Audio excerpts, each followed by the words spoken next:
Brandon Johnson says there is a budget trouble ahead with the city. It's $130 million short.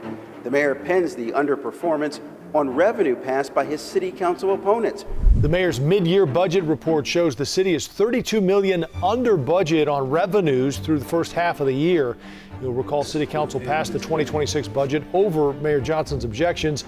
He says some of their revenue sources, such as selling city debt and selling ads on bridges, haven't raised a single dollar. What's going on? We're back in Chicago talking about Mayor Brandon Johnson. He just gave Chicago a mid-year budget update, and it's a complete mess. Sit back, grab a plate, get a beverage, because we're about to find the receipts on why this man might be the most unpopular mayor in America. Let's get into it. Last December, we warned that some of those revenue sources would not perform as the caucus members or city council members that were more aligned with the interests of corporations. Now, halfway through the year, we are seeing those warnings come to fruition. Gaps have emerged due to the regressive revenue options that members of the city council that were more aligned with corporate interests put forward. Typical Brandon Johnson. Before he even gets the numbers, he's already pointing fingers. Not saying, you know what, my administration may have underdelivered, or we should have fought harder for a compromise. Nope, none of that at all. It's the council's fault. It's the corporate aligned council members' fault. That's the go-to villain every single time when it comes to Brandon Johnson. But here's the thing, being a mayor isn't about winning an argument in December and then telling you I told you so in July.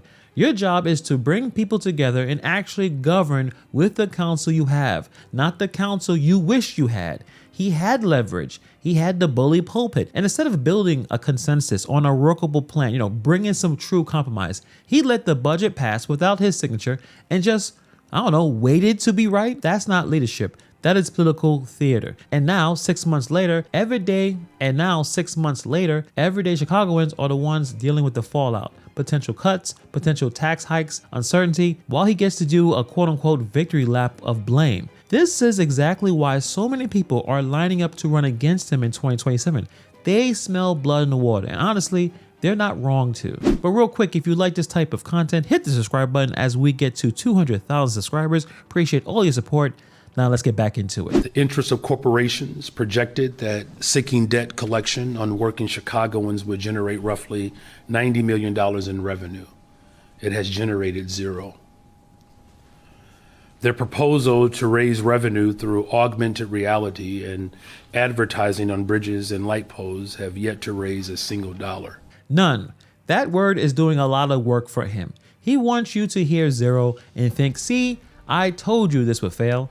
But zero revenue from ad sales and debt sales isn't just a prediction coming true. It's also a question about whether his administration ever seriously tried to implement these programs. Because remember, his opponents have already accused him of directly slow-walking implementation on purpose. So you have the ammunition to say, I told you so later.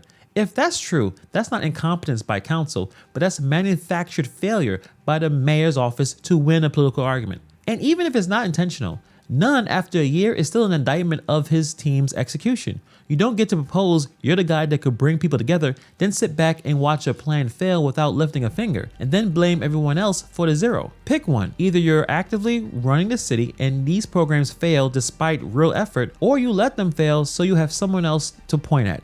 Neither one makes you look like a competent mayor. Both make you look exactly what the people in Chicago tell on the posters, that you are a very incompetent, unpopular mayor. We had a pathway that would have avoided this.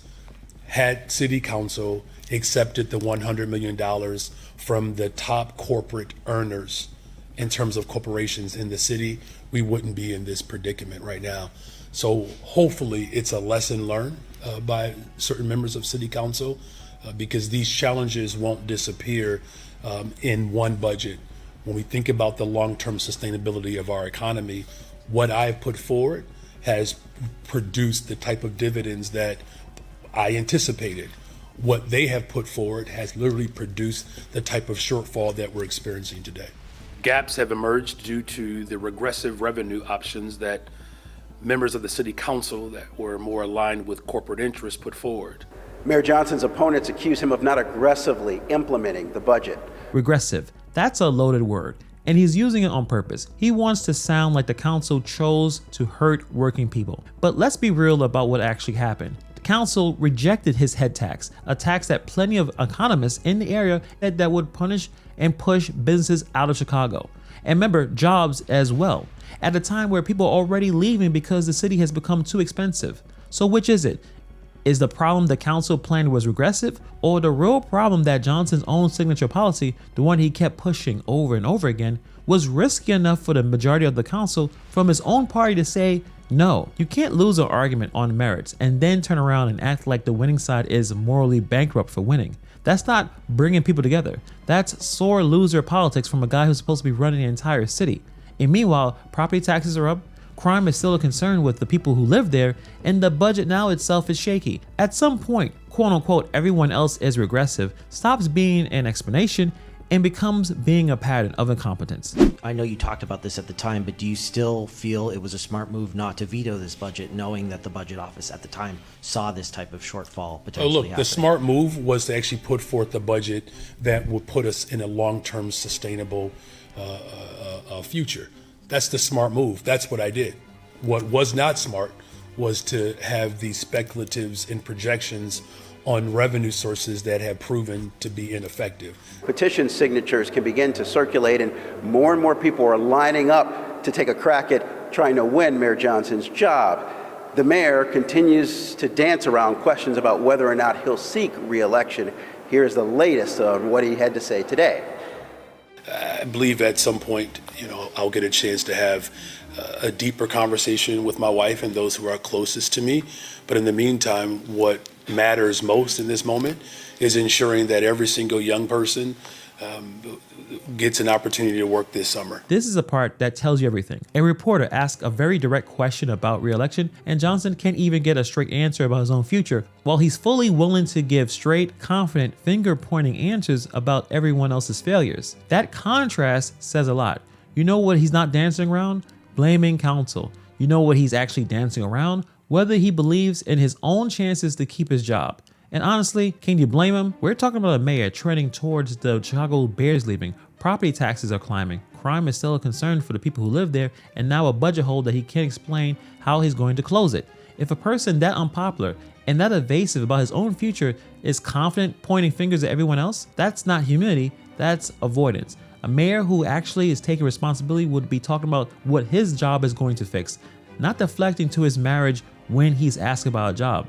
This is a man who generally knows he's not going to probably run again because he's not going to win. And obviously he's not going to own any of it. Good afternoon, Mayor. Yes, it is. With the shortfall that you've talked about, is the city planning to take action in the immediate to try to mitigate that, or is the expectation that you'll see if some of those progressive revenue sources continue to come in above expectations, or could we see service cuts or layoffs? Well, I don't want to have to cut services that people rely upon. I certainly don't want to do that because of the failure of members of city council that were more aligned with the interests of corporations. You'll recall City Council passed the 2026 budget over Mayor Johnson's objections.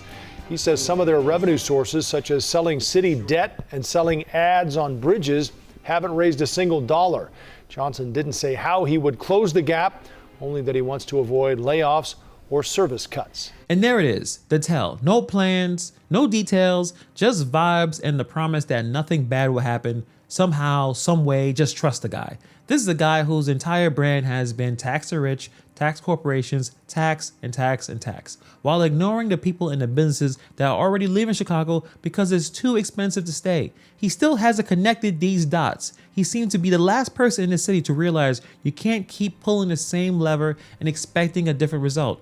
A real competent leader in this moment makes hard, unpopular decisions, maybe some real cuts, maybe some real structural reform, instead of just promising that there won't be any pain while refusing to say how. That's not a budget plan, that's just hope. And that's why at this point, you can make the case that Brandon Johnson is doing a worse job than Lori Lightfoot, a mayor who left office deeply unpopular herself. When you're being unfavorably compared to the person Chicago's already didn't like, that's not a good sign, and it's honestly embarrassing. So let's take a zoom out on this entire thing. Every single time something goes wrong, every single time something goes wrong on Brandon Johnson's watch, the story is the same. It's the council's fault. It's corporate interest fault. It's someone else's fault. But being a mayor isn't a debate you win in December and then try to be smug about it in July. It's a job. It's about actually bringing people to the table, making hard calls even if they're not popular, and owning the outcome either way. Johnson hasn't done any of that. Property taxes are still up. Crime is still there. Looks like the Chicago Bears are going to leave on his watch. And now we have a mid-year budget hold that he can't even give a straight answer on how to fix. This is a man who's polling at levels that are historically bad, worse than Lightfoot at this point in some measures. And that's exactly why you see the growing list of people lining up to run against him. That's why you got a growing list of people lining up to run against him in 2027. They see the same thing we all see. A mayor who talks tough about corporations and fair share, but can't actually govern, can't take responsibility, and honestly might not even try to run again himself. Let me know what you guys think about this story in the comments below. Thank you for taking time to watch this video, and I'll see you guys in the next video.